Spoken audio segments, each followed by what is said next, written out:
Welcome back to the Berg Podcast. Thanks for joining us today. With me today is Dan. Hey, everybody. And Ford. Hey, how's it going? And we have zero topic this morning. We just decided Nothing deep, nothing heavy. Just roll we're with here. We're available. There's Let's no do this. conflicts. Let's sit down and turn the microphones on and start talking. Let's right? see what happens. This is how we started. We can't go off the rails if we don't have rails to start with. Yeah, this is. There's no trail here. We're just straight through the trees. You know, I And- literally said that yesterday to Dylan. He was like, "Sorry, I knocked you off the rails yesterday," and I was like, "No, that's the key. I don't have any rails. Yeah. I can't be derailed if I'm not on a rail. If I'm you're just not gonna on take the a different rails. path." We get to start like dropping like little tracks, GPS tracks behind us Yeah. to find our way back home Yeah. here. A little breadcrumb path. Figure out a way to get back. And it's funny because like one of the things that Ford always says when we're meeting with people is like, I just need to know the boundaries. Like I need to know where the box is. What's the sandbox? Yeah, but usually like on the fringes or maybe a step outside the boundary. Yeah. Well, Is- you always want to operate just slightly outside. I want to know the boundary Yeah. so that I know I can get like a 1.5 step outside of it, but I can quick Yeah. like you're going to steal second. I want to be one. You get out to that comfortable lead. You creep out. You can't steal second with your foot on One first. And then you extra go ahead and let's step. take one more step and see what the pitcher does. Yeah. A little elbow room, right? Just a little bit. If the box is too tight, you start Yeah. to feel constricted. Well, that, So, speaking of unrelated, but it's good to see the Phillies Yeah, they locked it up. knocked it up. Yeah. Brian and I were talking about this yesterday. Could anyone have a better job than who, Brian? Remember we said like he is just party boy. Oh, Stubbs. Yeah. God, he was so happy. It's just like he's like the backup quarterback. Yeah. Wearing the hat, collecting the paycheck with like the Right. attractive girlfriend and a clipboard. The crazy thing is, I think he loves it. He's a solid catcher, and I think he just loves being the backup / hype man. Yeah. Like he wants, so he's ready to throw the party anytime. It Well, and doesn't- did you see the Yeah. sort of after party? Not the No. after party, but when they were in the locker room and they're all set up. And I mean, it's gotten so crazy with how those things are. But John Middleton comes in and says a few choice words. Now, this is a very wealthy, like educated guy. Sure. Says a few choice words about wanting his trophy back. And they go, wow, he's in the middle of the party. Like, Yeah. you Yeah. think about like, that's what sort of, I think, makes them It's what they perfectly are right now. It's coiffed just, hair and yeah. his $10,000 jacket. Yep. He's getting Well, it was. ready. He's going to need to get that really dry cleaned. I don't even know if he can get that. He I might- don't know if it's I don't know if he like can recover dry from what happened to cleanable. him. Actually, in like Yeah. 20 years, he'll go down to the stadium and it'll be like, Yeah, it'll be hanging. encased in something because they couldn't Yeah. fix it. Like, Yeah. I'm going to use it Yeah. as a. But You'll it is see a the- cool vibe with them. champagne stains on Yeah. it. Yeah. It is a yeah. really well, and Budweiser, right? They were drinking Budweiser. Yeah. in the metal cans out of that they get at the They stadium. being old school boys from Yeah, everywhere. They were type they level. were living it up. Yeah. So The red metal cans. now they just got to hold it together. You know what I mean? Make a run here, make a respectable run.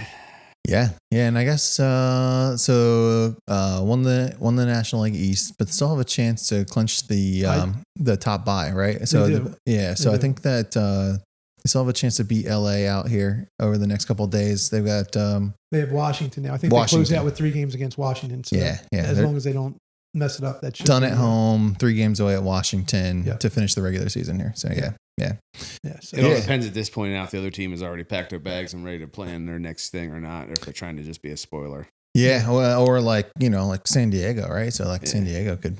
Did you see that triple play to end the game against LA? Did you see that? No, I didn't.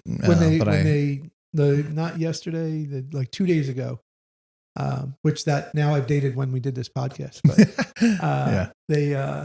they triple play. It was a like one hop line drive to third baseman caught it, threw it to second. Now in old school baseball, the runner was coming from second to third and ducked. If he had stood there or gotten wide, he might have been able to have that throw hit him and stop what was going to happen. They turned a triple play around the horn, third, second, first, and got him. It was Wow. you got to have some velocity on a ball to get it all the way back to first. Right. Yeah. Everything's got to be on point. Everything had to work perfect for them for that. Yeah. Or the runner was like, Or the runner already was- on his way. So yeah, it caught him. Yeah. Interesting. Yeah. And the other part is like, you're watching that was this morning, whatever, and the weather situation, like down south. Like I just, Yeah. Like on one side, it's like, okay, this is going to happen every year, right? So like, it's not a surprise. It's tragic and it's, does a lot of damage. But like, if you live in those areas, but like every time it seems, you got to love that. What's that guy's name? Jim Cantori or Oh, whatever. Jim Cantori, always in the right place. Yeah. Mm. I mean, he must just be like sitting with a helicopter around just waiting to be in the worst places ever. And he's like, I can't stand here. It's like 100 miles. I'm like, well, you are standing there. You're telling everyone else to leave, but you magically can be like in the middle of a 20-foot like surge. It's crazy how that works. It's like, and he does like every storm, he's got like the voice of, you know, like a WWE announcer. And it's just like, oh, and you're like, oh my goodness, if the world's about to end, like he'd be announcing for that if it was possible. On the edge Erin's of the cousin, apocalypse. Moved down there. She goes to University of Florida, like working on a doctorate program. She's a So she's in Tallahassee area or in something. Gainesville. So she's in Mhm. Gainesville. So it just missed her. She only saw like the periphery of it. But I thought about that coming in this morning. I called Erin. I was like, have you touched base with your cousin? She was like, yeah, I talked to her. Yeah, and it does. It like this is the season, right? It Right. does happen. It always happens. It's just how bad is it going to be? Right. You And know, which what's exact the- place is going to hit this time? And right? Are you on the edge or are you in the eye? Right. Right. Yeah. And this one's a little weird because of how west it's going. Like the trajectory, it's not headed out to the coast. No, I saw like like going to Nashville or something. It's like going west instead of going east. yeah. I know. Trace and her family are going to be in Ohio over the weekend for like a big event, and she said that like they could be like rained out and really impacted over the next day or two. I mean, where's it going to end up in like Yeah. the lakes? I mean, it's not going like usually everything goes back out east to the ocean, but it doesn't seem like that's where it's heading for this one. No, I'm sorry to everybody else, but I'm really hoping it goes west Yeah. and then maybe hits the Great Lake, Chicago, heads up to New York, just goes right around because I've had enough of this. It hasn't rained in like 2 months here, and then it started and it does not appear to be stopping. It might just rain. I don't know. I don't know when it's going to stop. The forecast for Forecast shows all of rain next week All of is next week, rain. Yeah, it's not good. Yeah. It's not good for us.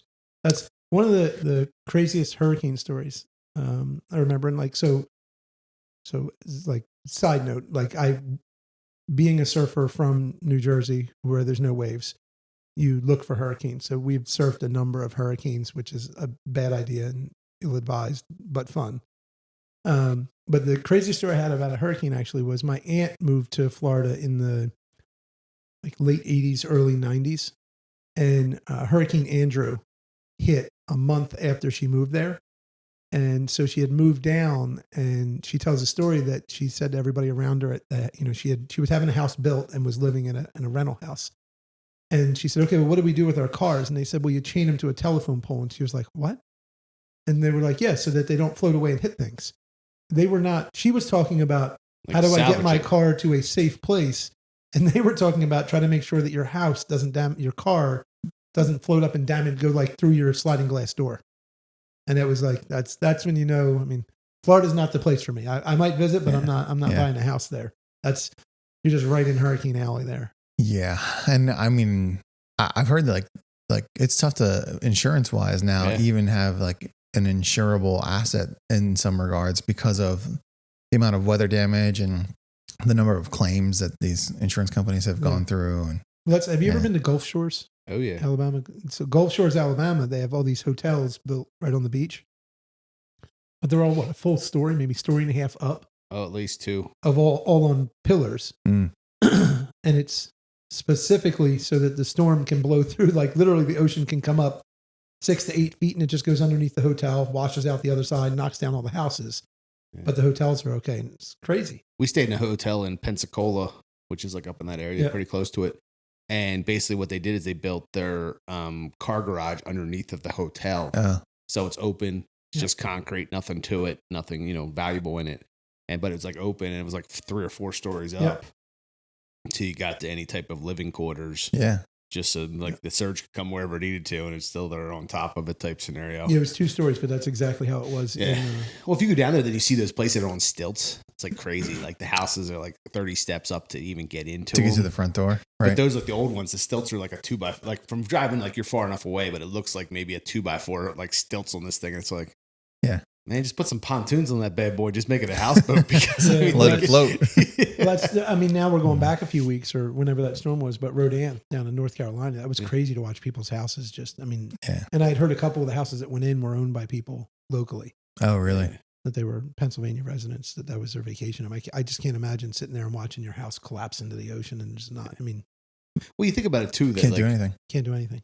the value, like how values have changed. Because back when they probably built those places, they built them in a more temporary status, right? They didn't put nice stuff in them. Like if you go to some of the old ones, right? I mean, they don't have anything fancy in them. They purposely built them basically like, you know, we might have to rebuild this later. Yeah. Right. Not a big deal.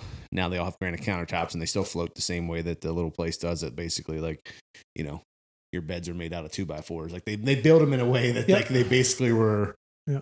If it disappears, we'll buy some more lumber. We'll rebuild them, and now they build them really nice, but they still could have the same chance of being damaged. Well, it's growing up. The cabin we had in Maine, when they built it in the 50s, it was built and everything was sort of one piece. You know, like you're saying, like built in. And because you would have a lot of frost heave up there in Maine, it'll move a lot, and you're just sitting on literally just blocks. It was, like flat cinder blocks on the ground, and then every year you'd come back, and my dad, my uncles, my grandfather, they'd jack the house back to level, and then you'd sort of shim it in with boards, and then next winter, so because the house could tip, like it could fall right off, it wouldn't go anywhere, but the houses were, like to Ford's point, the houses were built for that, and I sort of feel that way with Aaron's family shore house, that and you and I have talked about this, that we've only boarded it maybe twice in storms, but the older the house gets and the more they change things around it, the more I'm inclined to board it up. I'm not worried about our house. I'm worried about all the appurtenances that they put on all these new houses that are all made of either Phi-Pon the brand or the plastic rails that just stuff blowing off of your house, your awning blowing off because you didn't take it down, and then blasting through my window, because I feel like that house is 100 years old plus. So it's seen every storm, realistically, unless you see a 2-foot sea rise, it's seen everything it's ever going to see. Sure. Yeah. But the people around me, I'm not so sure. Right. And the way that some of those things have been built, it wasn't built to withstand a 100-year storm. So no, they have 140 mile an hour hurricane windows, but put into a house that I don't know that the house will stand. Right. Still have a window. The house is gone. the window would be okay until that is the interesting thing with today's engineering. If everything is right, it's just as strong. But if there's a weak link in it, so we're this team's down doing a project, and they're ripping out this old culvert, and the old culvert lid literally has car parts on it because that was what they used for rebar, and it doesn't break apart very easy. And the concrete's 12 inches thick. Like they didn't engineer it; they just figured out we're gonna make it strong enough back in the day. And they have board, like you can see like where they built it by boards, like the old walls and everything like that. And it's just funny how like you see the old stone farmhouse I grew up in, and like the walls are 2 foot thick. Right. That's not the weak point going to be on that house. It's not a 2x4 wall. Like I understand that if all the 2x4s are tied together and everything is right, it is structurally sound, but it's just a different element to the property. Yeah. I think we talked about it, but years ago, we did one of those jobs for, I think it's kind of supposedly like LEED/green, but the concrete house where like they put together like Legos, styrofoam, then they pour the walls of concrete all the way up. Oh yeah, like poured in place or whatever. Yeah, but instead of it's like the whole house, and then basically the 2-inch styrofoam, they then take like a heat knife and they cut out for all the utilities because the walls are solid. Like there's nothing getting through those. Sure. And I think it's like a European style thing or something like that. But it's just interesting that like, they don't do it here. Maybe it's a cost issue. This person, there wasn't a resource issue for them, but it was just an odd place. We'd never been like that, but they were just like sticking these styrofoam like blocks together. Like, what on earth? And they just came in, just poured the whole thing solid. And I mean, if they tore it all away, there's still a fully concrete structure around that building.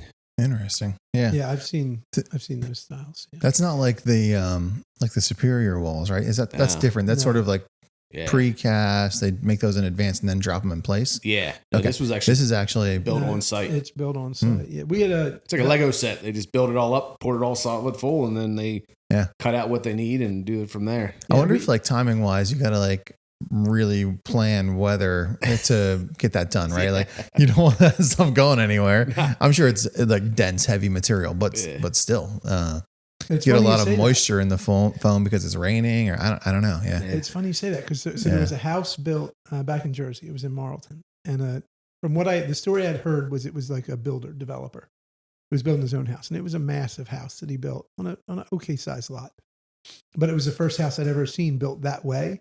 And he made it like 2/3 of the way through. He had a roof and windows. And he ran out like something happened, ran out of money, his business went south, whatever it was.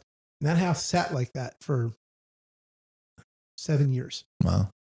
And then somebody just came in and built it. Finished it. Because it was like you couldn't have done with a stick frame house, that wouldn't have worked. Right. Structure wouldn't have still been solid. The structure wouldn't have still been solid, but it was just a vacant concrete building, and he had a roof and windows on it, so it was closed, So somebody just came in and was able to, I guess, cut out the foam, do everything they had to do, and just go about it, because there was no electric, no plumbing in it. It was just a concrete shell sitting in the middle of a structure. lot. Yeah. Interesting. And you think about that with like the barns, when you see the barns that are near falling down, and then it's popular right now to turn barns into houses and wedding venues, houses. But you have these structures that have sat, some of them unused, for 50, 75 years, and the stone is still. You build a 2-foot thick stone wall house, it's not going anywhere. Right. It's more expensive to tear it down, probably. Yeah. I'm really intrigued. I've seen it on we'll call them estates, but where like the barn has fallen in and it's got stone walls, and they will spend the money to not rebuild the barn, but to just like protect the stone. Yeah, preserve the walls. Yeah, right? And to me, I'm just like, okay. I mean, like, you're going to spend that money, and you'll see like they'll parge all the rocks to make sure that they're going to stay in place and stuff. But you're like, but it's not it's not a structure.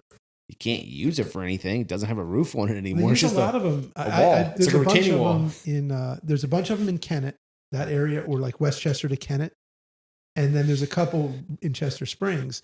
What they've done is they take that foundation and the wall up, whatever is left, 8-10 foot, down to 2 foot, and they, like you said, they parge it, they close it all off, and then they make them like entertaining spaces, but with no roof. So like it's like a patio, but inside of these old stone walls, it looks really neat. Yeah, it looks really neat. There's one specifically down towards Westchester near the creek, and it's somebody's house, and it is a magnificent, like, you could have a party. Yeah. Huge barn with a huge deck, but on the bottom is the foundation of an old barn, and it's like all set up in there. It's an interesting look when they do it. Well, the most recent unique thing I've seen, I was out in like the Lebanon area, and somebody took an old sewage, like a farm sewage, like this big metal, like round things, like, it looks like a silo, but it's way bigger. Yeah. And they moved it to a different location, and they put a pool inside of it. So they left the building around it and like cut a couple doorways because you could like go past it, and they dug a pool down into it. And I was just like, I mean, I guess they already had the space, so they were going to do something with it. Cleaned it up a little bit. I imagine there was a lot of pressure washing going on in there. But there's some sanitizing solution used. Or maybe it was, and they just wanted that as their privacy wall. They built it to look like it was part of the farm, but I had never seen anything like that. And I was just like, that's interesting. Like kind of like a little indoor outdoor, like it was like open. The top was open. It was just basically I if you think about it, and they didn't do it that way, they wanted a privacy wall. Nobody would let them put it up, but if they put it up as a lagoon, all of a sudden they have a 12-foot privacy wall if they were only allowed a 4-footer normally, and they were like, well, it looks like it's more for the farm. You can't argue with that. Right. Yeah, a lot of times you can't argue with farmers when it comes to anything, things that, stormwater. Yeah, things that conservation normally would not let you get away with. Like, you're a farmer. Well, we have a local road here that got closed the other week, and it's not accessible for anybody. But they did put a farming access across it that the rest of us have to go 12 miles out of the way, but the farmers can just go down the field and come out the other side. Yeah. When I told my mom that bridge was going to be closed for like the next 18 months, she was like, what? There's no way. What? And, well, for all of us, part of our almost daily commutes, right? So, I'm still haven't broken the habit yet. I go down, I like turn right or left or whatever it is, just because I'm like just mentally come out the driveway, hang a left, and it's like, oh no, can't go down that road. Yeah, I got to break the habit. In the mornings, I still get right to the turn and realize at the last minute should have turned a mile back and gone up the other way. Yeah, so I go up an extra mile and come around, but still. Yeah, there's a farmer, going back to the farm thing, conservation, that I'm not going to say where it is, but there's a farmer that this is not a permit job, and he's done a lot. He's rerouted a waterway. He's turned a creek into an underground basin. It's been impressive. I've been watching him do it. It's good. He's doing it. It's great work. I think it looks like an engineer drew it. You know what I mean? Like it's, and I mean that in a good way. You know what I mean? Like it's thought out. His property's gonna look amazing when he's done. He picked up a bunch more pasture. And the girls asked me about it. I was like, yeah, this isn't this is agricultural use here. Agricultural construction. Yeah, agricultural construction going on here because this. Yeah, we have. I mean, you've seen it, Ford. We've got a farm lane behind our house that is meant to be the emergency spillway for where the outflow structures are for the rainwater basins, and to preserve the farm lane, the farmer did a really nice job. It looks fantastic, but he raised the floor of that about 30 inches, which, as you can imagine, might slow the water down when it's supposed to go that direction. It won't erode because he did a really nice job. Did Ed do that for him, or Ed helped him out? I don't think so. No, I could have. Yeah, it looks like something Ed would do, though. I mean, like something Ed would do. Very professional. Like when you're describing. It's going to last for a really long time. Yeah. I think we've covered just about everything. I don't think is there anything I don't know how long it's been, but we've wandered all over the place. We covered for the Phillies. We got farm lanes. We got the weather, stormwater. Yeah. House construction. I think we've covered a lot of nothing. Yeah, that is a lot of nothing. I agree. So that's probably a fair place to wrap it up too. So thanks for joining us today, folks. We hope you got something from this, and we hope you come back for another episode.